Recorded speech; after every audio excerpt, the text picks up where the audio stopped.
Buenos días, buenas tardes, buenas noches para todos los que vayan a ver el video en la plataforma de YouTube. En lo que es la retoma de mi nuevo canal Lectura y Escritura, voy a tener exactamente una disertación que puede ser un poco ácida, un poco salada, un poco insípida para los que tienen una visión un poco endulzada de lo que es el anime de Heidi y su contraste con lo que fue la novela de Joanna Spiri. Y el caso es el que voy a seguir subiendo contenido a mi canal tras una pausa, tras un descanso que me estaba dando. Y el caso es el que comenzamos. Muy bien. ¿De por qué Heidi no es un buen libro? Un motivo que me impulsa a crear este contenido de por qué no es apropiado el libro de Heidi es por el oscuro contenido que se esconde detrás de un anime que lo que hizo fue maquillar una obra que respiraba el asfixiante ambiente del siglo XIX moralista y fanático.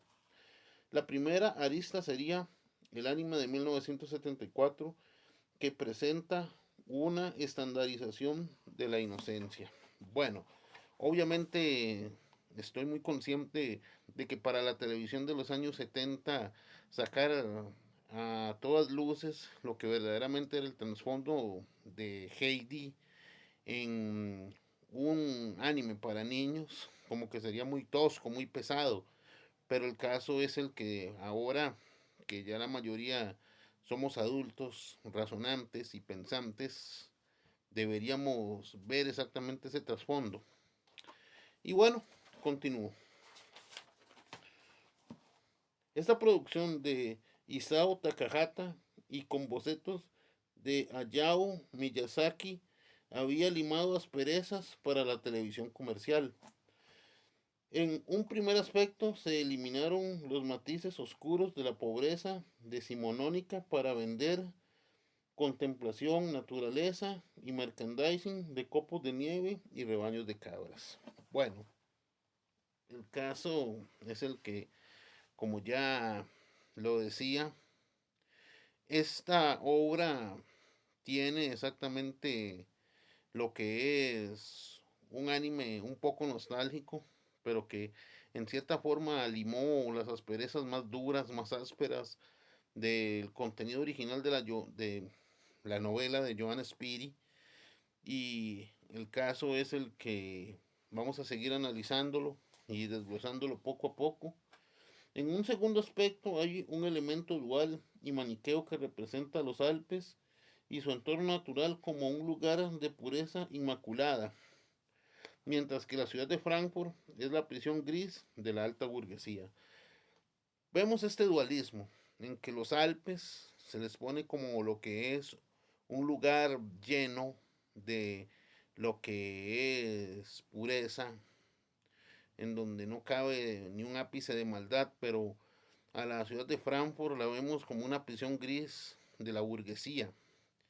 Y el caso es el que, bueno, hasta cierto punto en la novela original sí lo era, pero en lo que es este anime como que eso se limó un poquito para darle un aire un poquito más dual.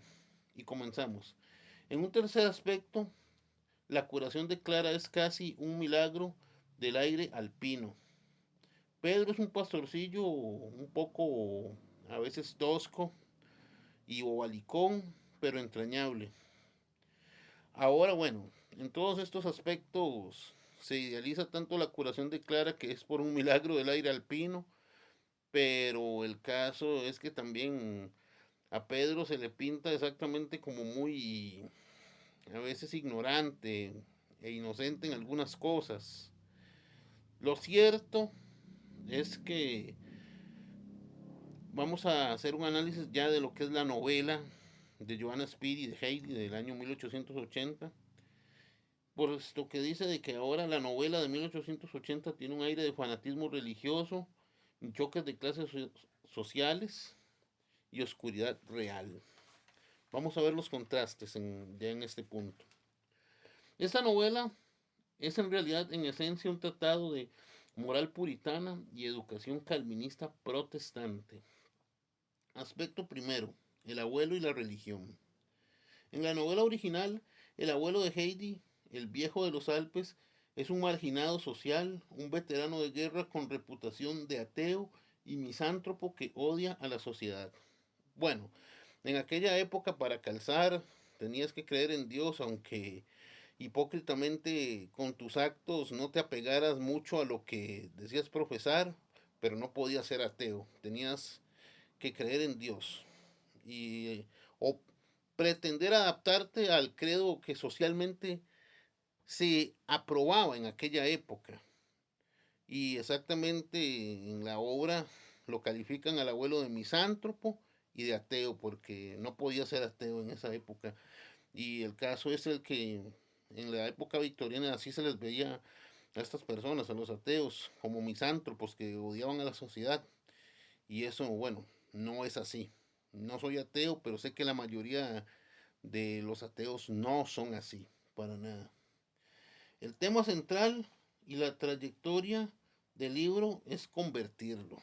Obviamente, el tema central es hacer una conversión de lo que es el abuelo a la fe calvinista y eso es ir contra lo que son los dictados de la propia conciencia de uno y la libertad personal.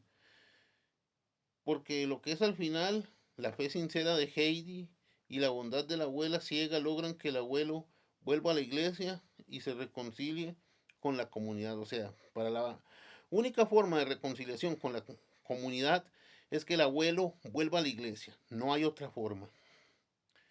Pero también cabe destacar que en la película de Heidi de 1937, con la icónica participación de Shirley Temple, en esta adaptación de Hollywood se añade el dramatismo melodramático donde se encarcela al abuelo, dando lo que es el matiz de la persecución social del diferente. Bueno, en la obra original al abuelo no se le encarcela, pero en la película sí, se le encarcela por lo que es la persecución del diferente. Y en serio, aquí es en donde ya yo comienzo a decir de que el libro de Heidi es basura literaria, es un bodrio, es un tratado de evangelización calvinista disfrazado de una novela para niños. Pero vamos a ver en el trasfondo cómo era la autora. Muy bien, continuamos.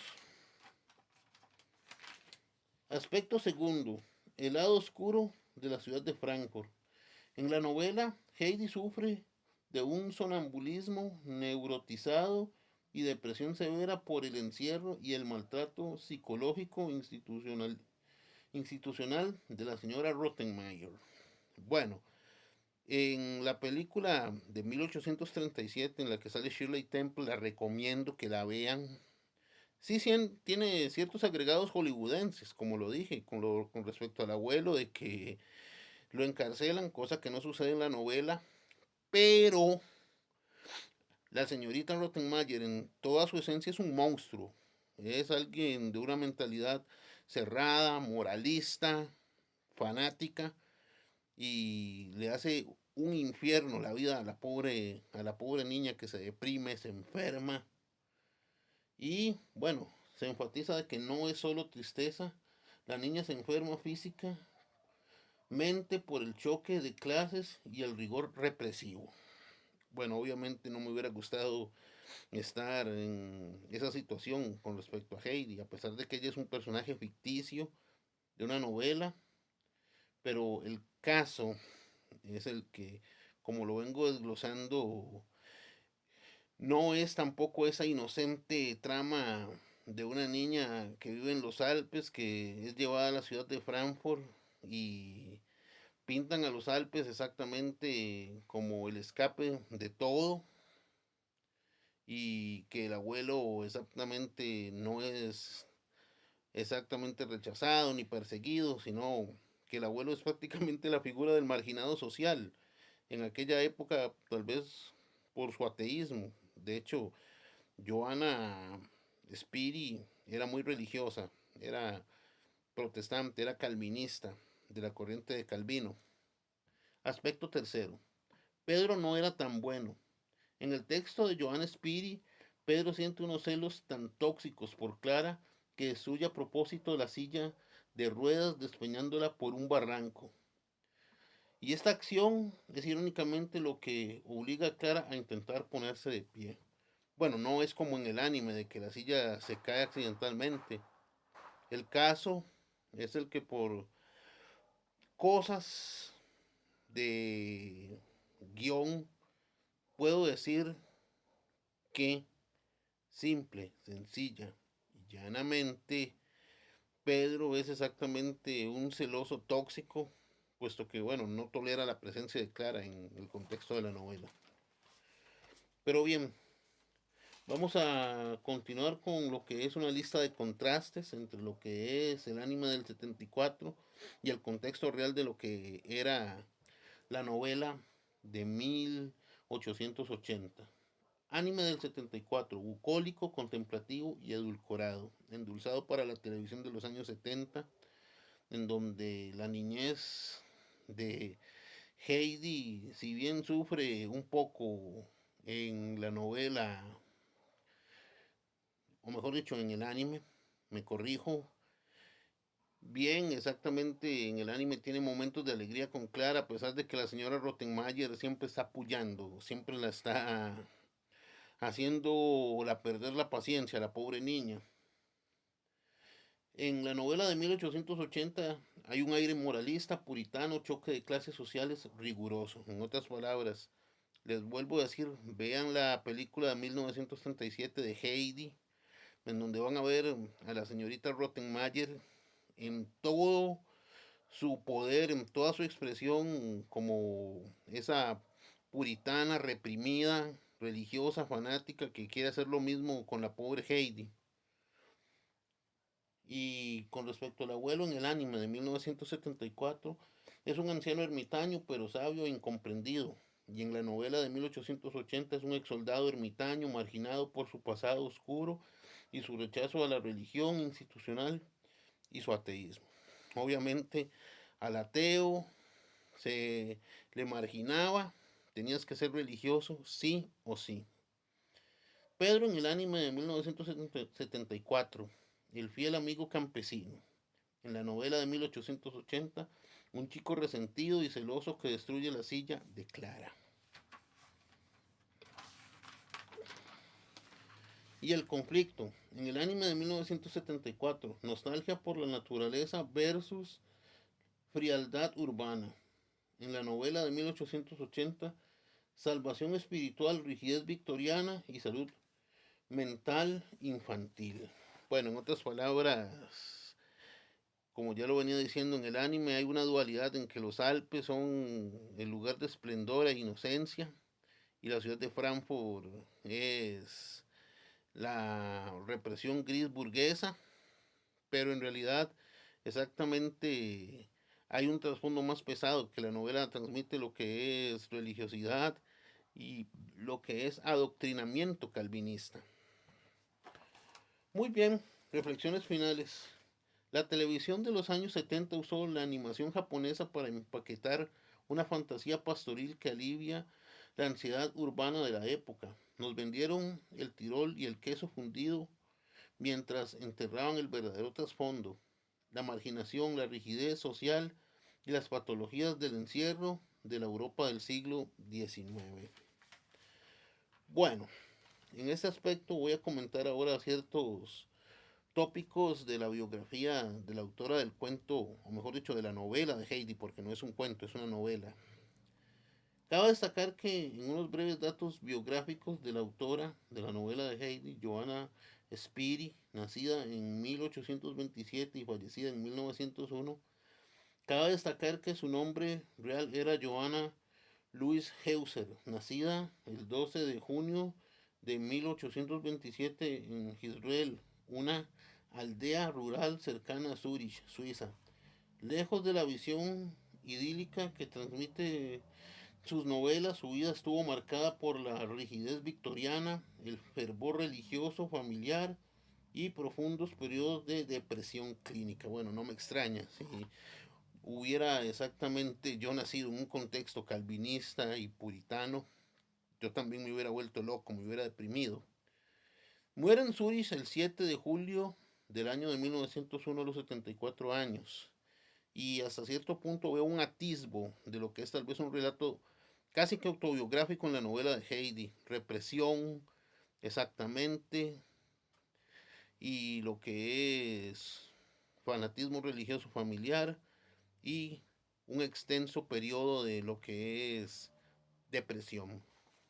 En otras palabras, no considero que Heidi de Joan Spiri sea un buen libro para leer. Es un bodrio que la televisión lo edulcoró, lo endulzó para esconder su trasfondo de moralismo, de religiosidad y de fanatismo de la época del siglo XIX.